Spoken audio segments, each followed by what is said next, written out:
ఈరోజు మీకు ఒక ఇంట్రెస్టింగ్ మరియు హార్ట్ టచింగ్ స్టోరీ చెప్తాను. ఒక రోజు బంగారము అలాగే ఐరన్ ఈ రెండు ముచ్చట్లు పెట్టుకుంటున్నాయి. ఈ రెండు కూడా సుత్తి దెబ్బలు తిన్నవే.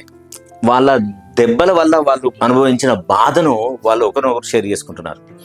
బంగారం అంటుంది ఐరన్ తోటి, అరే మీవాడే కదా సుత్తి, అయినా కూడా మీరు అంత బాగా అరుస్తున్నది, నన్ను కొట్టినప్పుడు ఏమో నాకు అంత ఎక్కువ బాధ లేదు, నువ్వెందుకు అంత బాధపడుతున్నావు అని ఐరన్ అడిగింది. అప్పుడు ఐరన్ నవ్వి, చూడు, మిగతా వాళ్ళందరూ కొట్టినప్పుడు నాకేం అనిపించదు, కానీ ఎప్పుడైతే మన వాళ్ళు అనుకున్న వాళ్ళను, మనతోటే ఉన్న వాళ్ళని అనుకున్నప్పుడు కొట్టిన దెబ్బ, దాని బాధ చాలా బాగా ఉంటుంది. అందుకోసమని గట్టిగా అరుస్తూ ఉంటాను నేను. చాలా హార్ట్ టచింగ్ ఉంది కదా.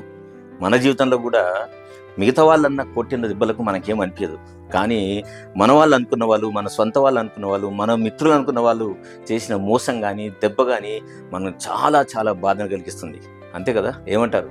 కాబట్టి మన వాళ్ళతో ఉన్నప్పుడు కూడా తస్మాత్ జాగ్రత్త.